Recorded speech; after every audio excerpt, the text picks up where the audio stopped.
siapa di sini yang suka tidur pagi karena begadang misalkan ya malamnya itu ya karena aktivitas misalkan nonton bola ataupun maraton nonton film ya sampai tamat. Ya kalau sesekali sih nggak apa-apa ya, nggak bakal berdampak serius. Tapi kalau seandainya ini jadi kebiasaan terlalu sering, ya ini bisa jadi masalah.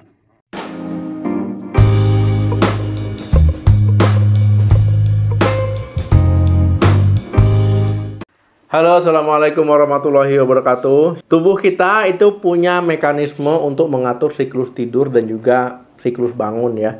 Nah, itu disebut dengan ritme sirkadian atau jam fisiologis tubuh. Makanya kita bisa ngantuk, makanya kita pagi-pagi bisa bangun ya, itu namanya ritme sirkadian. Jadi jam fisiologis tubuh ya. Nah, itu harus normal. Nah, ritme sirkadian ini dipengaruhi oleh sinar matahari. Nah, jadi teman-teman ya, pada pagi hari ya tubuh kita secara alami mulai memproduksi hormon kortisol. Ya jadi teman-teman ini bisa membuat teman-teman ya jadi waspada alias bangun ya. Jadi segar. Nah, ketika pagi hari. Nah, sebaliknya pada malam hari tubuh akan memproduksi hormon melatonin atau orang bilangnya hormon tidur. Itu untuk memicu rasa kantuk. Nah, hormon ini ya diproduksi maksimalnya ketika kondisi gelap. Makanya penting ya matikan lampu ketika malam biar gelap, biar hormon tadi diproduksi.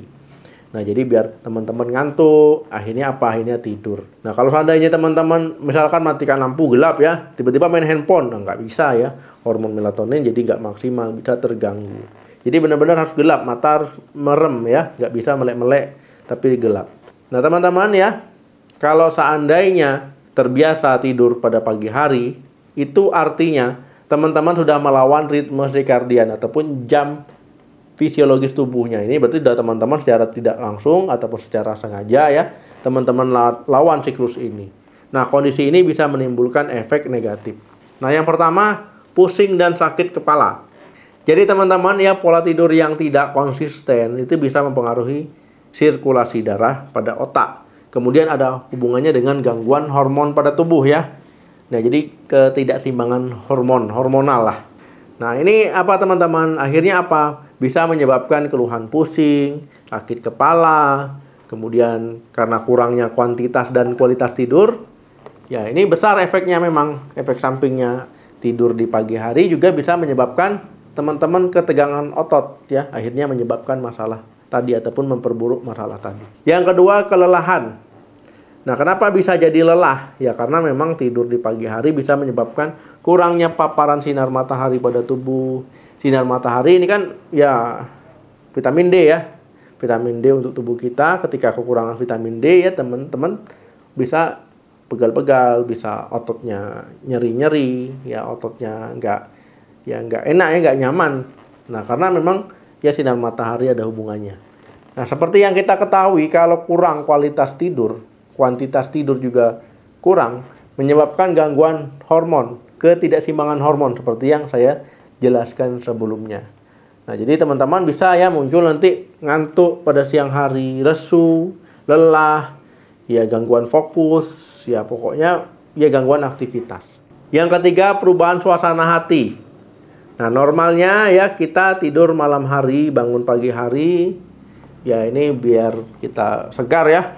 Nah, tapi kalau kebalikannya, misalkan ada perubahan waktu ya, ini akan mengganggu hormon.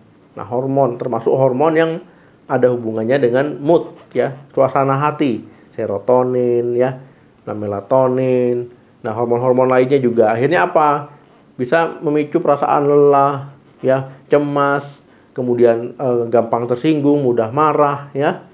Nah, ini bisa akhirnya apa teman-teman jadi mudah galau, mudah stres. Selain stres ya, kurang tidur juga berdampak pada hormon yang mengatur rasa lapar. Nah, nggak heran ya kalau teman-teman nanti nafsu makannya bisa terganggu, bahkan bisa meningkat ya. Nah, jadi akhirnya pola makan yang manis-manis, makan yang berkalori, makan yang banyak ya, akhirnya berat badan jadi bertambah. Yang keempat, kesulitan tidur. Kalau kondisi ini dibiarkan ya bisa-bisa teman-teman ya, kalau berlangsung panjang ya, ataupun jangka panjang, terbiasa tidur pada saat matahari terbit ya berisiko ya mengacaukan produksi hormon yang mengatur jam biologis tubuh. Ya bisa menyebabkan rentan mengalami gangguan tidur ya, insomnia nanti pada malam harinya, Jadi teman-teman kesulitan tidur nanti karena ya memang sudah terbiasa ya begadang. Akhirnya ya siang hari teman-teman ngantuk ya, ngantuknya berlebihan. Nah, ini juga jadi masalah tentunya. Yang kelima, masalah konsentrasi. Nah, jadi kurang tidur teman-teman ya.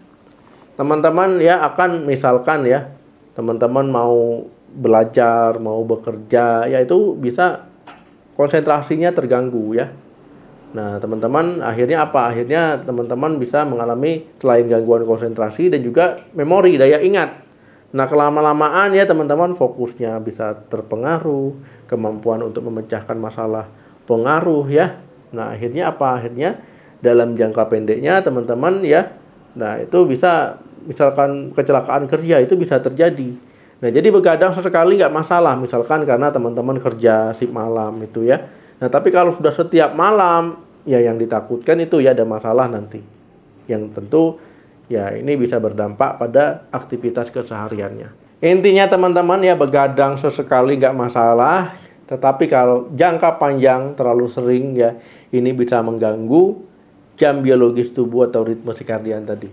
Nah, ini bisa bikin masalah gangguan hormon, kemudian meningkatkan resiko penyakit, ya obesitas, diabetes, hipertensi, kemudian nggak bagus untuk organ-organ tubuh, ya jantung, hati, ginjal, dan lainnya. Dan juga penyakit-penyakit yang lain-lain ya, jadi teman-teman mudah sakit. Nah, tipsnya adalah ya tetapkan jadwal tidur yang konsisten, kemudian bangunnya juga harus konsisten, jadi jam bangun, jam tidur, itu harus sama setiap harinya, supaya ritme sirkadiannya balik normal ataupun dilatih. Nah, kemudian teman-teman ya, tidurnya harus tidur yang sehat, ya teman-teman jangan terlalu lama tidurnya, jangan terlalu malam ya. Tidurnya misalkan jam 9, jam 10, bangun jam 5. Nah, kemudian kalau mau tidur, matikan lampu supaya gelap, supaya hormon melatoninnya diproduksi ya. Tapi jangan main handphone ataupun main laptop, nonton TV, main ponsel dan sebagainya. Pokoknya ya benar-benar jauhilah perangkat-perangkat elektronik ataupun media sosial. Nah, kemudian teman-teman bisa baca buku, mendengarkan musik yang slow sebelum tidur. Nah, ini akan membantu ya supaya teman-teman lebih rileks. Nah, kalau seandainya teman-teman ya merasa kurang nyaman, ya buat suasana kamarnya itu senyaman mungkin. Pakai aromaterapi mungkin, pakai penutup mata ya. Nah, ataupun bantal gulingnya juga harus yang nyaman. Ya disesuaikan dengan teman-teman nyamannya semana. Nah, jangan minum kopi, teh ya sebelum tidur. Ini nanti malah bikin teman-teman susah tidur.